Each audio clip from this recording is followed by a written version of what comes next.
Okay, this is Trey Morrison here, and I have with me Alan Wagoner, who's graciously agreed to be interviewed. He's in Spain. Say hi. How's it going, everyone? And he moved to Spain with his wife and two kids, and has an awesome website called wagnersabroad.com. I think that's right. Correct. And a lot of cool information, videos, and if you have any interest in moving to Spain with your family, it'd be a great resource. So I guess one of the first questions I wanted to ask is why did you decide to move at all out of the country? That's a good question that we get a lot. We got that a lot when we were telling friends and family. When Heidi and I first met, we actually met traveling.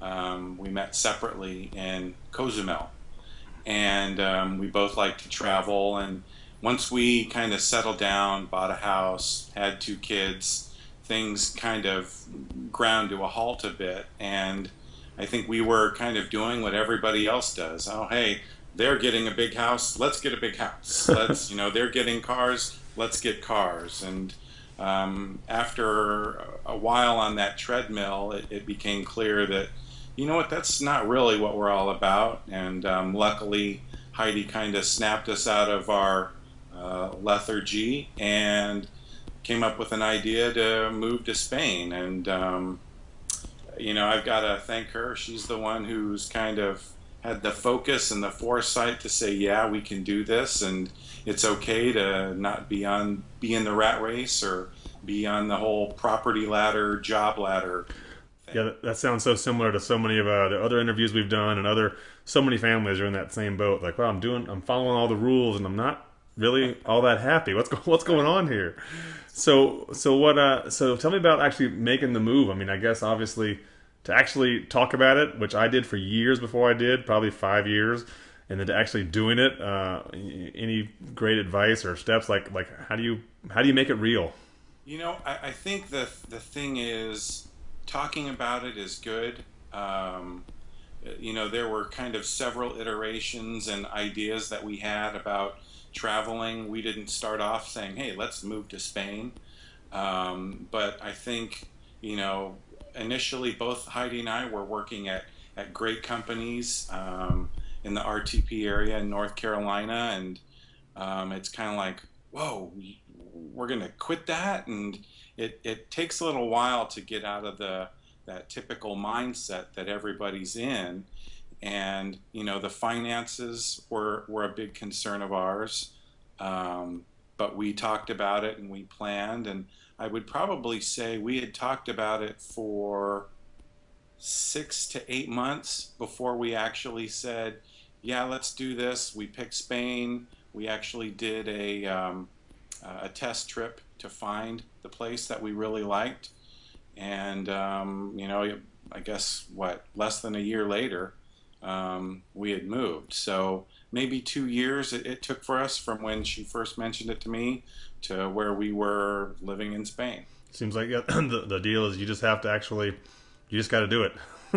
Yeah, you got to do it, and you got to know you can do it. A lot of people I heard over and over again were like, oh, there's no way that I could do that.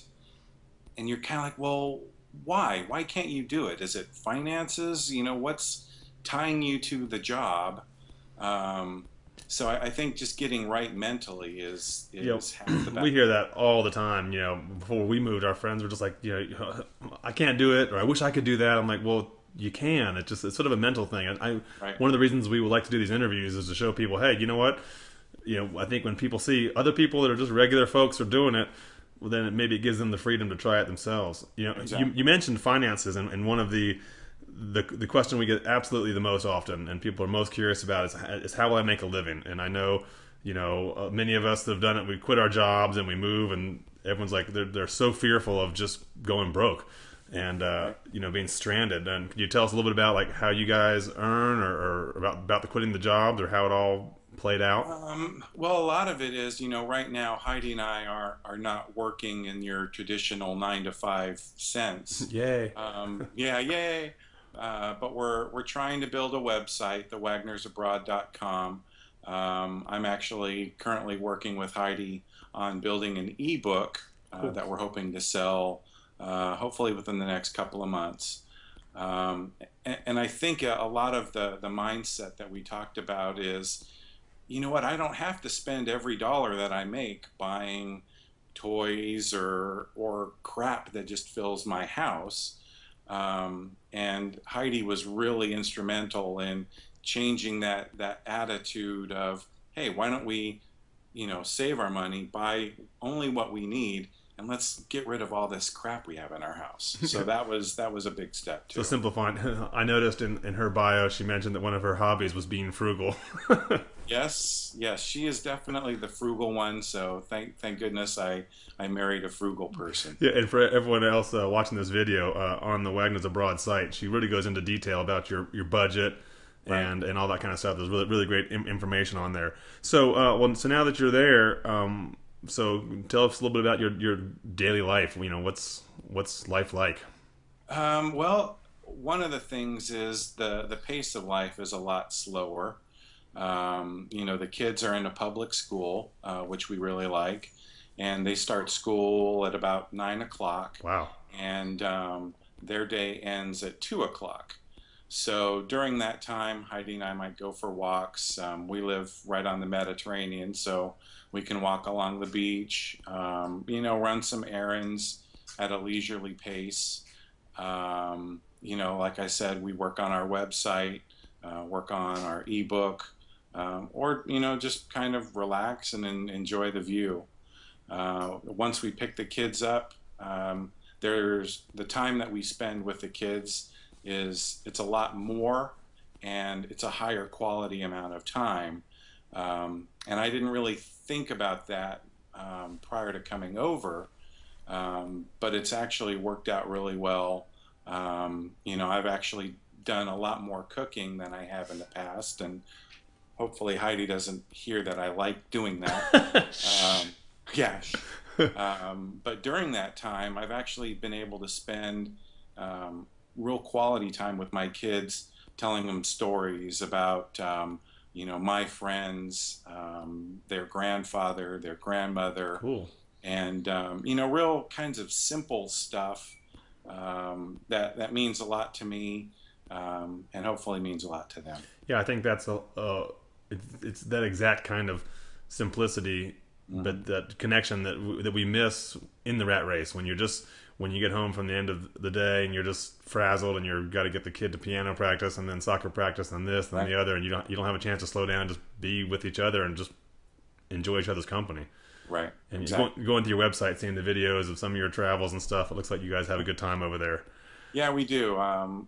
We've been very lucky in all of the travels that we've done, locally and abroad.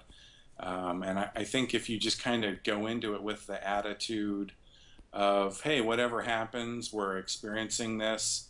If it's bad, hey, it adds to our knowledge of, culture or an area, and we're all kind of in it together. So, So but luckily we haven't had that. what's the kids? Some people are scared. My kids would freak out, or they're going to miss their friends and that kind of thing. Tell me a little bit about the kids' experience with the whole transition. Like, and I guess their ages when you moved. You've been there about a year now. Yeah, I think 9 or 10 months, And the something and the like that. kids are. Tell me how old they are again. 7 and They 10. are 8 and 11, and I think when we came here, they were 7 and 10. Gotcha. That's about the So, exact age of my kids right now. So right, so what's their right. experience like? You know what? I gotta say, the way they've responded and just the language that they've learned has been awesome. That's I cool. can't stress that enough. Heidi and I, we were in the car, the entire family, driving, and Heidi made a comment to the kids, "Oh, we don't hear you speak in Spanish." Kids just started speaking to each other in Spanish, and she and I looked over at each other and just smiled. And it's just a fantastic feeling that the kids have been able to embrace the culture, embrace the language. Um, I'm hoping that it's a life lesson that they can take with them, something that they'll share together as they get older. and hopefully building some good family memories. Yeah, that's a great point. I know a lot of people, they maybe use kids as the excuse that kids are going to have a hard time adjusting, and we find that kids are more resilient and adaptable than us Yeah. adults are, and it's like it's really us that sometimes it has a harder time. Right. Yeah, I would definitely say the kids have less baggage than we do. I think about getting dropped into a professional setting where, guess what? You don't know the language, but Yeah. here you go. And I'm thinking, oh, I don't know that I could do that. So what? I mean, it can't all be roses, I guess. Tell us some of the negative, the regrets or the worst things about living abroad, or the things you miss, or that kind of thing.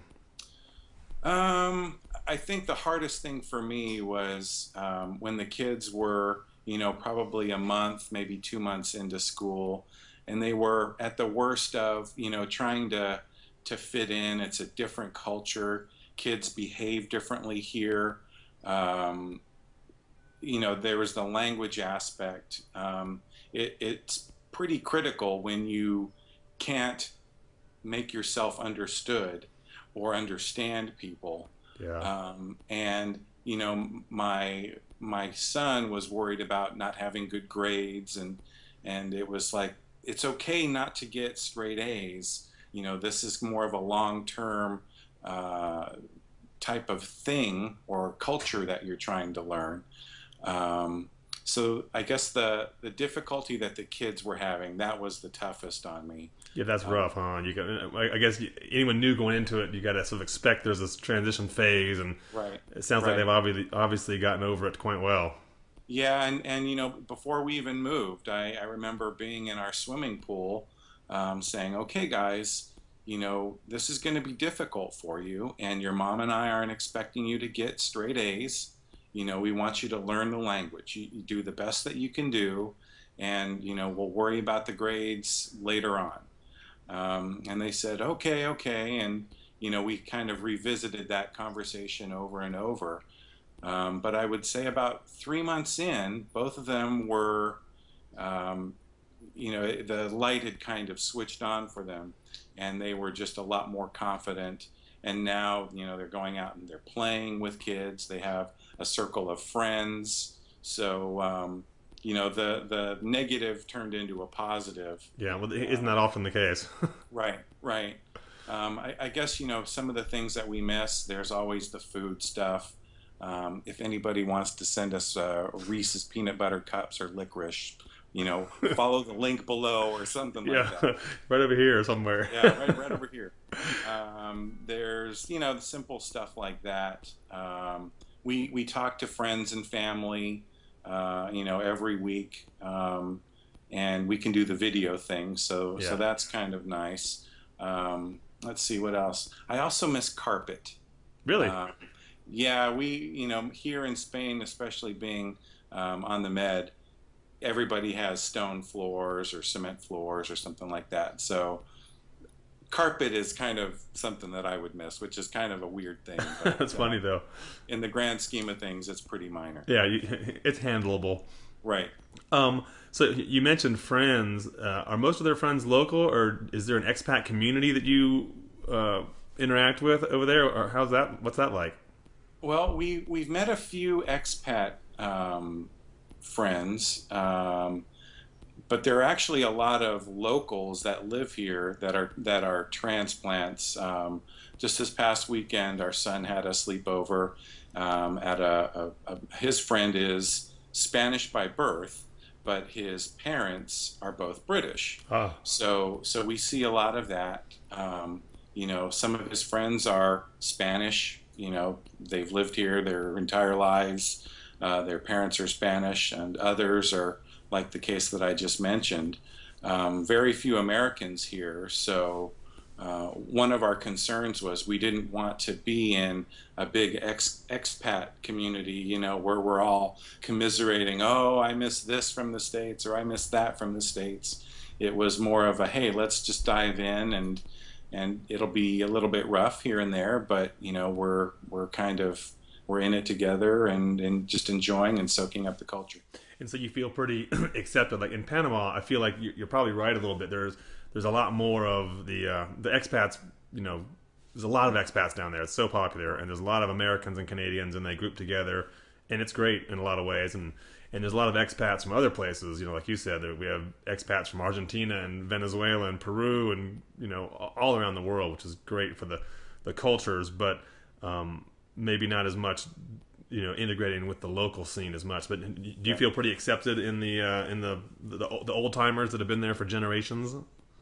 I have to say, everybody that we've run into, from the locals who've been here their entire life to expats, everybody's been exceptionally kind to us, without fail.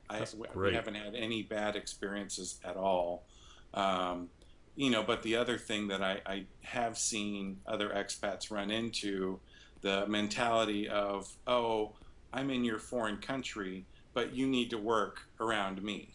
Oh Um, yeah, and I think a lot of times I have a tough time being understood. I'm still working on my Spanish, but I think if people see, hey, he's trying, I will meet him halfway and understand what he says or help him out.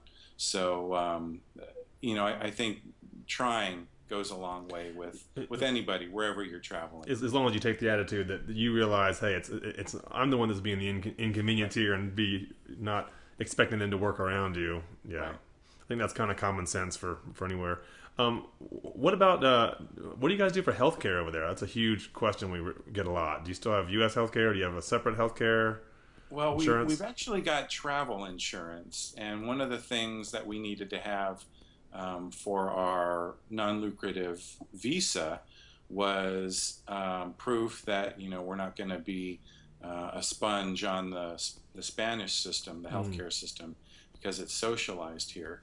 So we have travel insurance, and we were talking about it this morning. Instead of going through a travel company, actually purchasing health insurance through a Spanish company. The Hopefully the benefit there would be it would be cheaper and it might cover more. But it's just standard travel insurance is what we started gotcha. off It's with. not like a regular healthcare.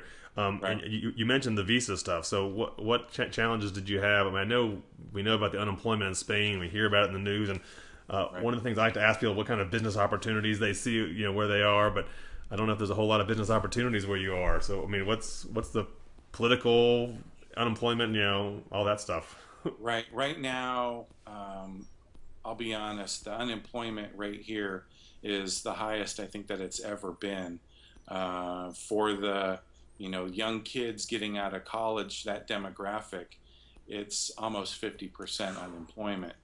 Um, and we live in a small town that's on the water, so tourism is the big industry here, besides agriculture.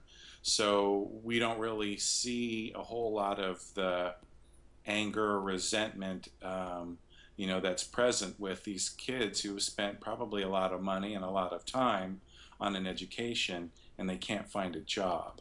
So I do feel very bad for the Spanish in that respect.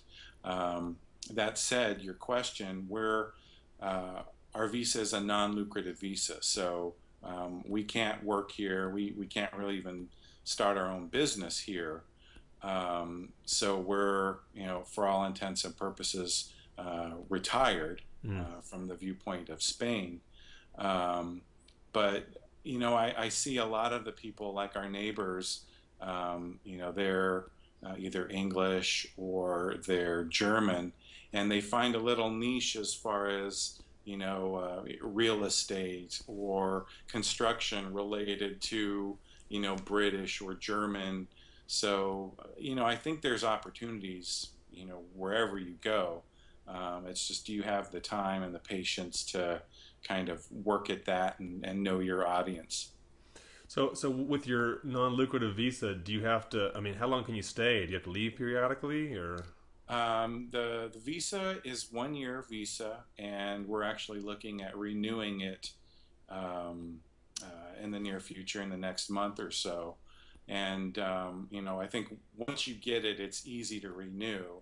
But there is a fair amount of work, and a lot of it's just doing the legwork for gathering all the paperwork, getting it translated, having an apostille, and all that kind of stuff. And that's actually the topic of the ebook that I'm writing. Yeah, I was about to ask that. So that'll be a pretty useful book once it comes out. I'm sure some of our readers will be interested in buying it. I hope so. The All right. Well, I appreciate your time. Any last advice you would have for anybody who's contemplating moving abroad with their kids? I would say, I think the biggest hangup that people have is the finances.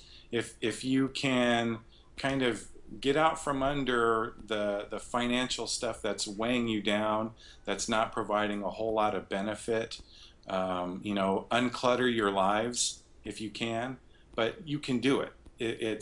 You might not be living in a 5,000 square foot home in Spain or France or wherever, but simplifying your life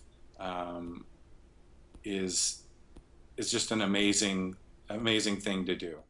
Yeah. No. Okay. Well, thanks for the interview. That's great advice. Simplifying your life. We have a couple posts about that exact same topic, and even if you don't move abroad, there's Right. nothing better than simplifying your life. It makes your quality of life so much better. So Exactly. thanks for the interview, and everybody who's out there listening, please check out wagnersabroad.com. Good luck with your ebook. All right. And Thanks. from our personal standpoint, we're kind of semi-seriously considering coming over to Spain ourselves. So you never know. Maybe you'll see us one of these years. Well, the first beer's on me. That sounds great. That's one extra incentive. We'll come. All right. Have a great day. All right. Have a good one, Trey. Bye.